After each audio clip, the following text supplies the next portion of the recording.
Hello students, आज के इस लेक्चर में डिस्कस करने वाले हैं history of Soviet union. Actually first chapter हम कंप्लीट कर चुके हैं। मैं चाहता हूं कि आपको इस चैप्टर का पहले बैकग्राउंड समझ आ जाए। ये हम डिस्कस करने वाले हैं चैप्टर नंबर 2, जो बेसिकली जिसमें हम डिस्कस करेंगे सोवियत सिस्टम कि सोवियत सिस्टम क्या था।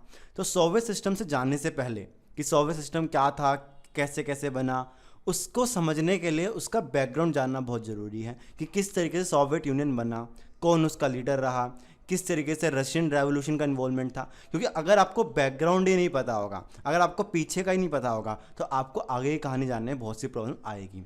लेकिन अगर आपके पास बैकग्राउंड इन्फॉर्मेशन होगी, हिस्ट्री आपको पता होगी थोड़ी सी, तो आपके लिए इसको लर्न करना, इसको समझना क्या होगा, काफ़ी ज़्यादा आसान होगा। ओके, इसलिए मेरा मेन मोटिव आज की क्लास में ये रहेगा कि आपको थोड़ा सोवियत यूनियन की हिस्ट्री बता सकूं कि किस तरीके से 15 देश मिलकर एक पूरा यूनियन बनाते हैं और ये दुनिया का सबसे बड़ा देश रहा। और आपको पता ही है कोल्ड वॉर के दौरान ये दूसरी बड़ी महाशक्ति भी था। ओके, तो आइए हम डिस्कस करते हैं history of Soviet union.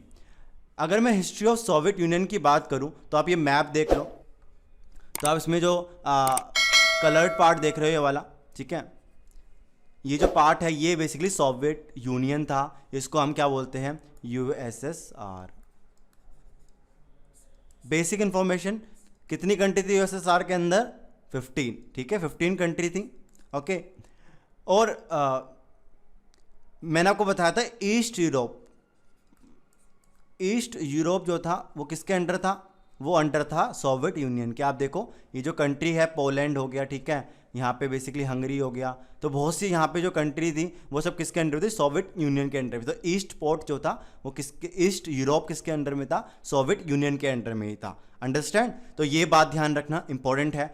USSR की फुल फॉर्म क्या है? बहुत से बच्चे डाउट्स आते हैं बच्चों के, तो ये ध्यान रखना। यूएसएसआर का मतलब होता है union Soviet socialist Republic. Okay, union Soviet socialist Republic. देखो नाम में ही क्या है? सोशलिस्ट। ओके, तो कहने का मेरा मतलब है कि इनका जो मेन मोटिव था, इनका मेन मोटिव था कहीं ना कहीं कम्युनिज्म को इम्प्लीमेंट करना। कम्युनिज्म को कहीं ना कहीं हम सोशलिज्म से ही जोड़ते हैं। मैं आपको एक कन्फ्यूज़न बहुत से बच्चों की, अगर बुक से आप पढ़ोगे एनसीईआरटी से, तो आप जो खासकर हिंदी मीडियम वाले बच्चे, उनको एक वर्ड देखने को मिलेगा, समाजवाद।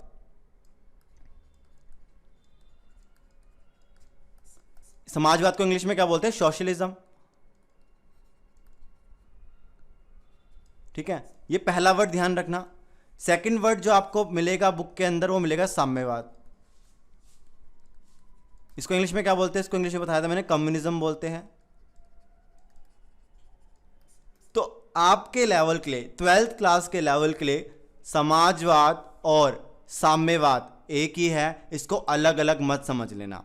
मैं रिपीट कर रहा हूं, आई रिपीट अगेन, कि समाजवाद और साम्यवाद आपके लिए एक ही है। अगर ये बोला जाए कि यूएसएसआर में समाजवाद था या सोशलिज्म था तो वो बिल्कुल ठीक है, क्योंकि आपके लेवल के लिए समाजवाद वहाँ पे रहा। ठीक है, अब समाजवाद के अंदर क्या आता है, सोशलिज्म के अंदर क्या आता है, इसको हम फर्दर वीडियो में डिस्कस करेंगे। इस वीडियो में हम डिस्कस नहीं करने वाले हैं। क्यों? क्योंकि मेरा मेन मोटिव क्या है इस वीडियो को बनाने का? इस वीडियो को बनाने का मेन मोटिव है कि आपको चैप्टर नंबर 2 का एक तरीके से बैकग्राउंड समझ आ जाए कि इसमें बैकग्राउंड क्या है। अंडरस्टैंड? इसी रीज़न से मैं इसमें आपको ये बता रहा हूँ, जो क्लियर जो डाउट्स होते हैं बच्चों के वो मैं क्लियर कर देता हूँ। ठीक है, तो समाजवाद और साम्यवाद मतलब कम्युनिज्म और सोशलिज्म आपके लिए क्या है? अभी एक है, वो अलग नहीं है। ठीक है, ये दिखाना, सोशलिज्म और कम्युनिज्म ये आपके लिए एक ही है। ठीक है, एक वर्ड और है, मैं आपको वो बताया, तो ये आप नोट कर लेना। ठीक है, एक वर्ड और ध्यान रखना। ठीक है, वो है आपका, एक होता है साम्राज्यवाद।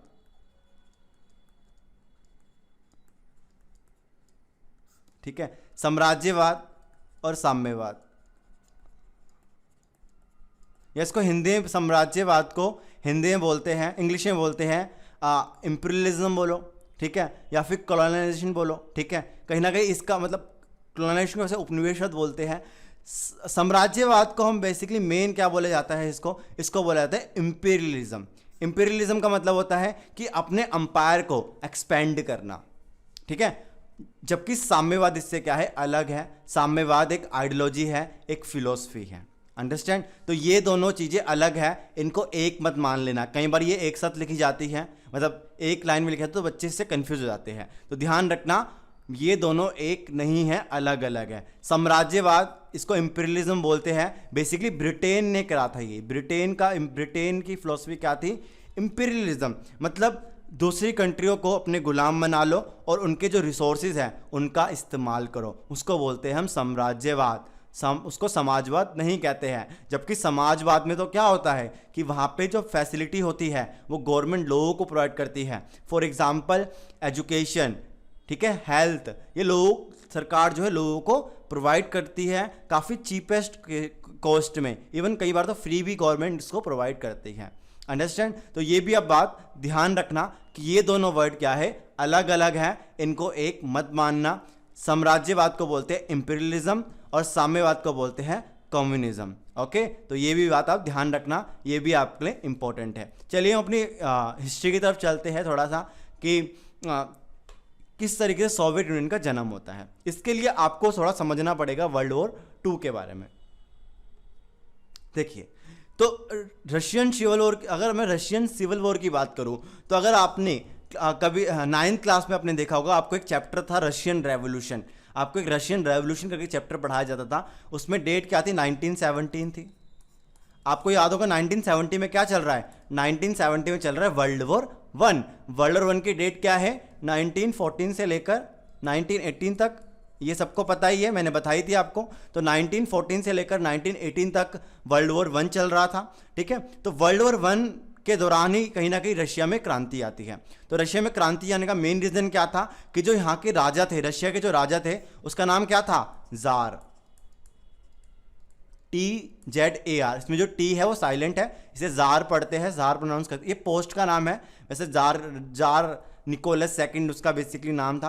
तो निकोलस सेकंड जो था वर्ल्ड वॉर 1 में शामिल था, जबकि जो रशिया के लोग थे वो नहीं चाहते थे कि रशिया वर्ल्ड वॉर 1 में शामिल बना रहे। क्यों? रीज़न ये था कि रशिया को काफ़ी नुकसान हो रहा था, काफ़ी प्राइजेस बढ़ चुके थे, रेट्स काफ़ी कॉस्टली हो चुके थे, खाने के लिए लोगों के पास खाना नहीं था। तो बेसिकली बहुत सी समस्या देखने को मिल रही थी रशिया के अंदर। इवन जो उनकी मेन कैपिटल है रशिया की, ठीक है, मॉस्को और सेंट पीटर्सबर्ग, वहाँ की जो कंडीशन थी वो भी अच्छी नहीं थी। रीज़न क्या था? क्योंकि रशिया जो था वर्ल्ड वॉर 1 में था और वर्ल्ड वॉर 1 की वजह से वहाँ पे जो महंगाई थी वो क्या थी? काफ़ी ज़्यादा बढ़ चुकी थी, राइज हो चुकी थी। इसी रीज़न से रशिया में रेवोल्यूशन होता है, रशिया में क्रांति होती है। बेसिकली क्रांति करने वाले 2 लोग थे, एक थे बोल्शेविक्स और एक थे मेंशेविक्स। इनको याद करने की ज़रूरत नहीं है, ये जस्ट मैं आपको एक अंडरस्टैंडिंग के द्वारा बता रहा हूँ। बस ये ध्यान रखो, जो बोल्शेविक्स थे वो कम्युनिस्ट को फॉलो करते थे और जो मेंशेविक्स थे वो किसको फॉलो करते हैं? कैपिटलिज्म को फॉलो करते हैं। ये ध्यान रखना बस, और कुछ आपको ध्यान रखने की ज़रूरत नहीं है। तो इन दोनों ने रेवोल्यूशन करा, इन दोनों ने बेसिकली प्रोटेस्ट करा, किसके खिलाफ? राजा के खिलाफ, जार के खिलाफ, कि आपको वर्ल्ड वॉर 1 से मतलब ख़त्म कर देना चाहिए वर्ल्ड वॉर 1 को। और फरवरी 1917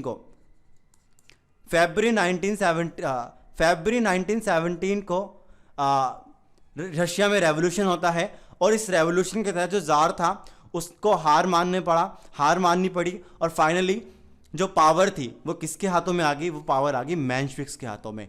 पावर मेंशेविक्स ने ले ली और मेंशेविक्स ने बोला कि अब हम जो हमारा जो ऑब्जेक्टिव है, इनका ऑब्जेक्टिव क्या था दोनों का? इनका ऑब्जेक्टिव ये था कि जल्द से जल्द रशिया को वर्ल्ड वॉर 1 से पोल आउट कर लेना, बाहर निकाल देना, प्लस में रिफॉर्म्स लाना रशिया के लोगों के लिए। बट जब मेंशेविक्स पावर में आए तो इन्होंने कोई भी काम नहीं करा, जबकि ये तो वर्ल्ड वॉर 1 में जुड़े रहे।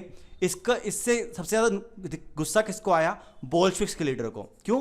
बोल्शेविक्स के लीडर क्या चाहते थे कि तुरंत जो वर्ल्ड वॉर 1 है उससे पोल आउट किया जा सके, उससे बाहर आया जा सके। बट मेंशेविक्स ऐसा नहीं कर रहे थे। तो इसी रीज़न से रशिया के अंदर एक और क्रांति होती है जिसको हम कई बार अक्टूबर रेवोल्यूशन भी बोलते हैं। तो अक्टूबर रेवोल्यूशन हुआ था 1970 में। देखो एक बार दोबारा समझ लो, फरवरी रेवोल्यूशन के द्वारा जार को हटाया गया और जो अक्टूबर रेवोल्यूशन हुआ था उसके द्वारा मेंशेविक्स को पावर से हटाया गया, और पावर किसने ले ली? बोल्शेविक्स ने ले ली, कम्युनिस्टों ने ले ली। और इसी के बाद जो रशिया है वो वर्ल्ड वॉर 1 से पुल आउट हो जाता है। ठीक है, तो ध्यान रखना, मैंने आपको बताया भी था कि रशिया 1917 में पुल आउट हो चुका था वर्ल्ड वॉर 1 से। तो यहाँ पे क्यों हुआ था समझ आ गया आपको, रीजन क्या था? क्योंकि रशिया के अंदर क्या हो रहा था, कॉन्फ्लिक्ट हो रहा था, सिविल वॉर हो रहा था। किसके बीच में? बोल्शेविक्स के बीच में और मेंशेविक्स के बीच में। बोल्शेविक्स चाहते हैं कि यहाँ पे कम्युनिज्म आ जाए और मेंशेविक्स चाहते हैं यहाँ पे कैपिटलिज्म आ जाए। और जो सिविल वॉर था कब से कब तक चला? 5 साल तक चला, 1970 टू 1922। ये ध्यान रखना। तो कहने का मेरा मतलब है कि जो रशियन सिविल वॉर था, जो रशिया का सिविल वॉर था, वो ये डेट आप ध्यान रखना, ये इंपॉर्टेंट है आपके लिए।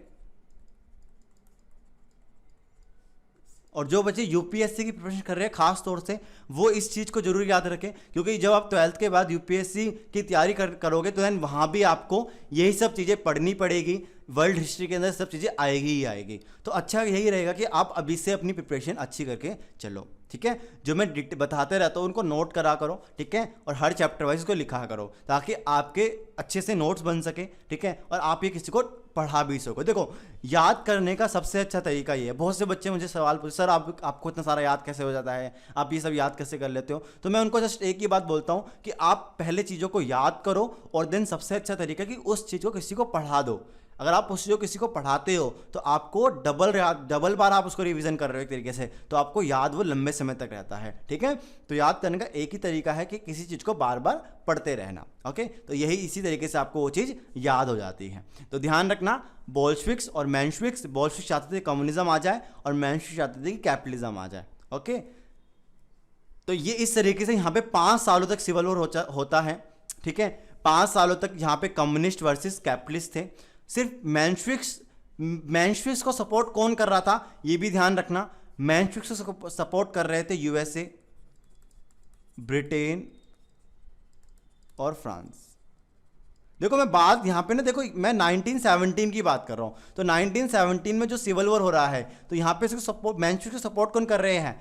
US, Britain, France. तो आपके माइंड में क्वेश्चन आएगा, सर आप ये बताओ हमें कि यूएसए का क्या लेना देना इनसे, ब्रिटेन का क्या लेना देना इनसे, फ्रांस का क्या लेना देना इनसे, कि वो इन मेंशेविक्स को सपोर्ट क्यों करेंगे? तो बच्चों मैं आपको बता देता हूँ, मैंने आपको बताया था फर्स्ट चैप्टर के अंदर ही कि जो यूएसएसआर है वो किस आइडियोलॉजी को फॉलो करता है? वो फॉलो करता है कम्युनिस्ट को फॉलो करता है। जबकि ये जो तीनों कंट्री है वो किसको फॉलो करते हैं? कैपिटलिस्ट को फॉलो करते हैं। तो मतलब देख सकते हो 1917 से ही इनके बीच में राइवलरी थी। मतलब यूएसए, ब्रिटेन, फ्रांस और जो यूएसएसआर था इनके बीच में राइवलरी कब से थी? 1917 से ही थी। ये आपको अंडरस्टैंडिंग होगी कि मैंने आपको बताया 1917 से ही इनके बीच में राइवलरी थी। और कहीं ना कहीं जो यूएसएसआर था वो इसलिए भी यूएसए से चिढ़ खाता था क्योंकि कहीं ना कहीं वो मेंशेविक्स को सपोर्ट कर रहे थे। अच्छा, लड़ाई किसके बीच में हो रही है? Communist Mensheviks versus Bolsheviks. और मेंशेविक्स को सपोर्ट कौन कर रहा है? USA, Britain, France.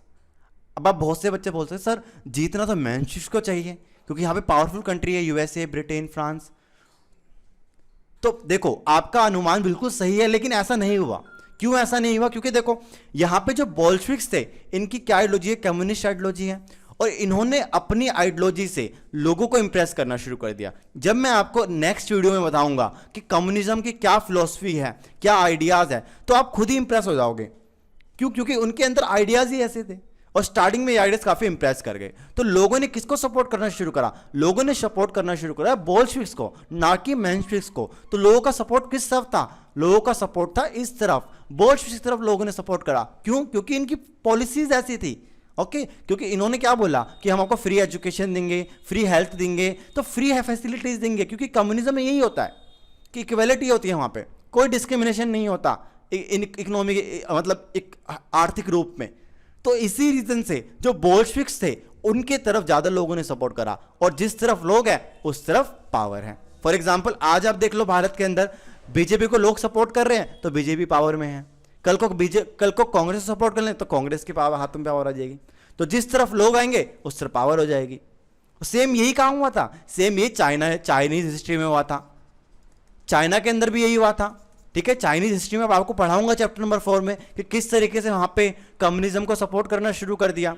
वहां भी दो पार्टी थी, एक कम्युनितांग पार्टी थी, एक कम्युनिस्ट पार्टी थी। चलो उसका हम उसी क्लास में डिस्कस करेंगे। अभी थोड़ा सा आपके दिमाग में थोड़ा अंडरस्टैंडिंग नहीं होगी। बस आप ये ध्यान रखो कि जो कम्युनिज्म है उसकी आइडियोलॉजी काफ़ी इंप्रेसिव थी, काफ़ी अट्रैक्टिव थी, इसीलिए लोग किसकी तरफ खींचे चले गए, लोग बोल्शेविक की तरफ खींचे चले गए, मेंशेविक की तरफ बिल्कुल भी नहीं गए। और इसी रीज़न से बहुत वहाँ पे 1922 में जब ये सिविल वॉर खत्म हुआ तो किसकी जीत हुई, जीत हुई बोल्शेविक्स की। तो बोल्शेविक्स लड़ाई को जीत गए। क्यों जीत गए समझ आ गया, क्योंकि जो बोल्शेविक्स की पॉलिसीज है वो काफ़ी इंप्रेसिव है, काफ़ी अट्रैक्टिव भी है। ओके, तो ये आप ध्यान रखना। तो ये इंपॉर्टेंट है, ये आपको समझाना बहुत ही ज़्यादा इंपॉर्टेंट। तो इसको हम बोलते हैं रशियन सिविल वॉर, जो मैंने आपको समझाने की कोशिश करी है। आइए थोड़ा सा और इंट्रोडक्शन ले लेते हैं। देखिए मैंने यहाँ पे एक फोटो लगा रखी है स्टार्टिंग में ही, तो इस फोटो को ध्यान से देखिए। ये इनका नाम ध्यान रखना, इनका नाम है लेनिन, व्लादिमीर लेनिन इनको बोलते थे। तो लेनिन का नाम इंपॉर्टेंट है क्योंकि लेनिन एक वो व्यक्ति जिन्होंने कहीं ना कहीं बोल्शेविक्स को सपोर्ट करा था। इसके बारे में हम फर्दर डिस्कस भी करेंगे जब हम प्रेसिडेंट के बारे में डिस्कस करेंगे। और जब 1922 में कम्युनिज्म सफल हुआ तो इन्हीं का रूल था, ठीक है, लेनिन का ही रूल था, व्लादिमीर लेनिन, इनका नाम ध्यान रखना। और बहुत से लोग इनको आज भी सपोर्ट करते हैं, लेनिन को, लेनिन की फिलोसफी, ठीक है। अगर आपको इंडियन पॉलिटिक्स के बारे में पता होगा तो वहाँ पे इनके स्टैचूज काफ़ी लगते हैं, ठीक है। आपने सुना होगा CPIL, तो CPI जो एल का मतलब क्या है, एल का मतलब है लेनिन, जो लेनिन को फॉलो करते हैं। तो आज आप देख सकते हो इंडिया में भी लेनिन की फिलोसफी को फॉलो किया जाता है। CPI का मतलब कम्युनिस्ट पार्टी ऑफ इंडिया, साम्यवादी पार्टी ऑफ इंडिया, ठीक है। तो ये लेनिन को फॉलो करती है, जिसके आगे एल होगा वो लेनिन को फॉलो करती है, जिसके आगे एम होगा वो मार्क्सिज्म को फॉलो करती है, जिसके आगे LM होगा वो लेनिन और मार्क्सिस्ट दोनों को फॉलो करती है। तो CPI पार्टी के बहुत सारे नाम हैं, तो ये मैं उनमें से कुछ एग्जाम्पल आपको दे रहा हूँ, ठीक है। तो ये आप ध्यान रख लेना, ये आपके एग्जाम के रिलेटेड नहीं, मैं आपको जस्ट बता रहा हूँ कि लेनिन का जो इन्फ्लुएंस है वो कितना ज़्यादा है। आप भारत में ही नहीं बहुत सी कंट्रियों में लेनिन की आइडियोलॉजी काफ़ी फॉलो की जाती है। तो ये लेनिन है। लेनिन किसको मानते थे, किसकी आइडियोलॉजी को फॉलो करते थे, तो लेनिन फॉलो करते थे आइडियोलॉजी कार्ल मार्क्स की। ये है कार्ल मार्क्स, ये दाढ़ी वाले बाबा, ये बेसिकली एक जर्मन, इन्होंने बेसिकली अपनी जो आखिरी दिन थे अपने लास्ट के वो जर्मनी में बिताए। ये बहुत ही विद्वान व्यक्ति थे, इनकी एक आइडियोलॉजी थी, बेसिकली इन्हीं को बोला जाता है कि इन्होंने ही जन्म दिया है किसको, सोशलिज्म को। और सोशलिज्म से क्या निकला है, कम्युनिज्म निकला है। तो मेरा कहने का मतलब क्या है, कहने का मतलब मेरा यह है कि कार्ल मार्क्स वो व्यक्ति है जिन्होंने कहीं ना कहीं सोशलिज्म को जन्म दिया और इससे क्या निकला, कम्युनिज्म ने जन्म लिया। तो ये लेनिन की फोटो है। तो लेनिन ने कहीं ना कहीं, लेनिन इनको काफी फॉलो करते थे और इनकी बुक थी दास कैपिटल, बहुत इंपॉर्टेंट है, ठीक है। बेसिकली मैं अगर आपको शॉर्ट में बताऊं, जो कार्ल मार्क्स थे ये किसके अगेंस्ट थे, ये एंटी कैपिटलिस्ट थे, मतलब ये पूंजीवाद के खिलाफ थे, ये पूंजीवाद के अगेंस्ट थे। इसी रीजन से इन्होंने एक ऐसी आइडियोलॉजी बनाई, इन्होंने एक ऐसी विचारधारा बनाई जो पूंजीवाद के खिलाफ है, जिसका नाम है कम्युनिज्म। कम्युनिज्म और सोशलिज्म ये बेसिकली पूंजीवाद से बिल्कुल विपरीत है। पूंजीवाद में क्या होता है कि अमीर अमीर बनता जाता है, गरीब और गरीब बनता जाता है। आपने इंडिया के अंदर देखा होगा कि इंडिया के अंदर क्या है कि जो 1% लोग हैं उनके पास भारत की 73% वेल्थ है। तो इसको क्या बोलते हैं, इसको यही तो बोलते हैं कि अमीर अमीर बनता जाता है, गरीब और गरीब बनता जाता है। तो कहीं ना कहीं जो कार्ल मार्क्स थे वो इसी के खिलाफ थे कि 1% लोगों के पास भारत की 73% वेल्थ। तो ये बहुत ही ज़्यादा कहीं ना कहीं चौंकाने वाला आंकड़ा है, ठीक है। ये कहीं ना कहीं किसकी फिलॉसफी थी, कार्ल मार्क्स की फिलॉसफी थी। और सोच सकते हो कार्ल मार्क्स ने इसको लगभग जो 19वीं सदी है, 19वीं सदी के है बेसिकली कार्ल मार्क्स, उसी दौरान इन्होंने इस चीज़ को भाप लिया था कि ये चीज़ आने वाले टाइम पे होने वाली है, ठीक है। और ये हो भी रही है आज की डेट में। आप देखो अमीर के पास ज़्यादा फैसिलिटी है और वहीं गरीब के पास कम फैसिलिटी है। अमीर को जल्दी न्याय मिल जाता है, गरीब को बहुत देर में न्याय मिलता है। ओके तो ये कार्ल मार्क्स का कहना था, और ये कहीं ना कहीं आपको देखने को मिलेगा आज की सोसाइटी में। जिसके पास पैसा है उसकी ज़्यादा रिस्पेक्ट की जाती है, और जबकि जिसके पास पैसा नहीं है उसकी कम रिस्पेक्ट की जाती है। ये किसका कहना था? कहीं ना कहीं ये कार्ल मार्क्स का कहना था। कार्ल मार्क्स कहते हैं कि भारत दुनिया की कोई भी अर्थव्यवस्था हो, चाहे वो कोई भी अर्थव्यवस्था हो, हमेशा जो शोषण होगा वो किसका होगा? वो होगा हमेशा गरीब वर्ग का, जो निचला तबका है उसका शोषण होगा। तो कहीं ना कहीं कार्ल मार्क्स की आइडियोलॉजी आज हम देख सकते हैं, वो कहीं ना कहीं पूरी तरीके से कहीं ना कहीं हमें देखने को मिलती है। ओके तो कार्ल मार्क्स ने एक बुक लिखी थी दास कैपिटल। उसी बुक में उन्होंने आइडिया दिया था सोशलिज्म का, कि ऐसी दुनिया जहां पे सब इक्वल हो, सब हर जगह इक्वेलिटी हो। ठीक है, तो इसी रीजन से कार्ल मार्क्स ने इक्वालिटी पर बल दिया, ताकि ये जो प्रॉब्लम आज देखने को मिल रही है वो ना हो सके। बट इसका इंप्लीमेंटेशन सही तरीके से नहीं हुआ, उसको सही तरीके से नहीं अपनाया गया। इसी रीजन से जो कम्युनिस्ट आइडियोलॉजी, जो कम्युनिज्म था, सोशलिज्म था, वो फेल हो गया। अगर इसको सही तरीके से अपनाया जाए तो ये बहुत ही ज़्यादा सक्सेसफुल मॉडल है। फॉर एग्जाम्पल वर्ल्ड में बहुत से सोशलिस्ट कंट्री है, जैसे आप देखो डेनमार्क देखो, ठीक है, फिनलैंड देखो, इनका हमेशा हाई रैंक होता है, यहाँ पे लोगों के पास अच्छी फैसिलिटी है। तो कहने का मेरा मतलब है कि सोशलिज्म जो है काफ़ी अच्छी आइडियोलॉजी होती है, लेकिन फर्क पड़ता है इम्प्लीमेंटेशन में। अगर उसका इम्प्लीमेंटेशन बहुत अच्छे से किया जाए तो वो एक काफ़ी अच्छा रिजल्ट आपको देगी। मैं आपको एग्जांपल दे रहा हूं डेनमार्क का।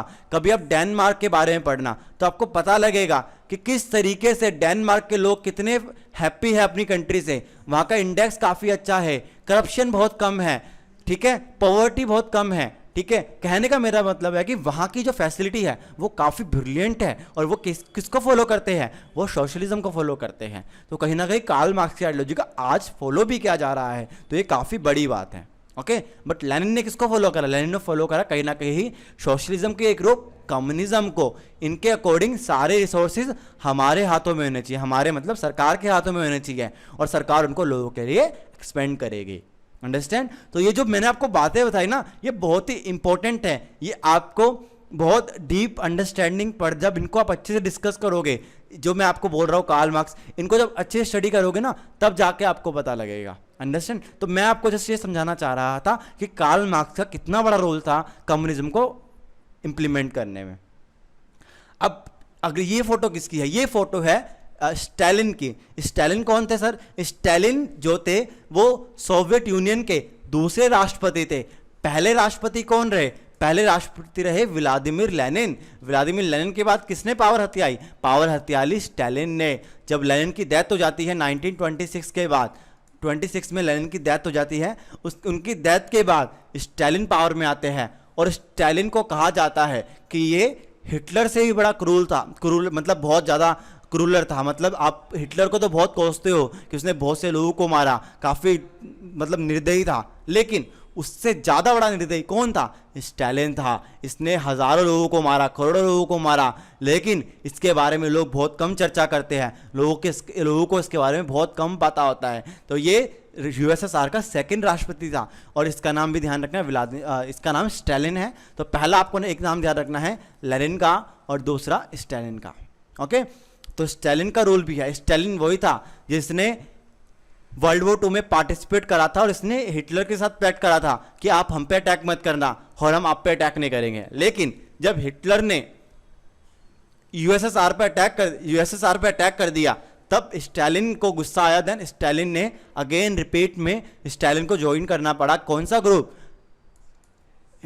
स्टालिन को ज्वाइन करना पड़ा अलाइन, जो मतलब अलाइड पावर थे, इनको ज्वाइन करना पड़ा। ठीक है, ध्यान रखना, मजबूरी में ज्वाइन करा था। ठीक है, क्योंकि कहीं ना कहीं जर्मनी के अगेंस्ट हो चुका था स्टालिन। ये भी आप ध्यान रख, तो ये आप ध्यान रखना। तो ये कहीं ना कहीं थोड़ी मैंने आपको बैकग्राउंड बताया। आपको मेन ध्यान का रखना है, आपको मेन याद रखना है बोल्शेविक्स और मेंशेविक्स। ओके, कि बोल्शेविक्स कौन थे, मेंशेविक्स कौन थे, इनका क्या रोल था, किस तरीके से इन्होंने, जो इंपॉर्टेंट बातें हैं एक बार आप वो भी देख लो। तो आपको क्या इस लेक्चर से क्या क्या याद रखना है? आपको पहली चीज ध्यान रखनी है, आपको क्या ध्यान रखना है? एक तो थोड़ा सा आपको ध्यान रखना है बोल्शेविक्स के बारे में। बोल्शेविक्स के लीडर थे लेनिन, व्लादिमीर लेनिन, और उन्होंने पावर अपने हाथों में ले ली। ठीक है, और उसके बाद उन्होंने किसको, फिर वहाँ पे सिविल वॉर होता है 1917 से लेकर 1922 तक, और फाइनली कौन जीतता है इस सिविल वॉर को? जीते बोल्शेविक्स, और बोल्शेविक्स ने पावर अपने हाथों में ले ली और वहाँ पे क्या इंप्लीमेंट किया, वहाँ पे इंप्लीमेंट करा कम्युनिज्म। और ये कम्युनिज्म आगे चलकर कहीं ना कहीं यूएसएसआर को एक अलग ग्रुप बना के देता है। तो ये आपको बात ध्यान रखनी है, बैकग्राउंड बहुत इंपॉर्टेंट। अगर आपको बैकग्राउंड नहीं पता होगा तो आप चैप्टर नहीं समझ पाओगे। ओके, आज के लिए इतना ही। अगली क्लास में हम डिस्कस करेंगे जो सोवियत यूनियन है उसके क्या फीचर है, उसकी क्या खासियत है, और आपको पता लग जाएगा कि मेंशेविक्स को सपोर्ट कर रहा था यूएसए, ब्रिटेन, फ्रांस, लेकिन उसके बावजूद भी कौन जीता, जीते बोल्शेविक्स। इसका रीजन क्या था वो हम डिस्कस करेंगे अगले लेक्चर में, और आपको खुद ही पता लग जाएगा क्यों बोल्शेविक्स इतने ज्यादा एक्टिव थे और उनको क्यों इतना ज्यादा इंप्रेसिव मिला, अट्रैक्शन मिला लोगों का। आज के लिए इतना ही। Thank you for watching.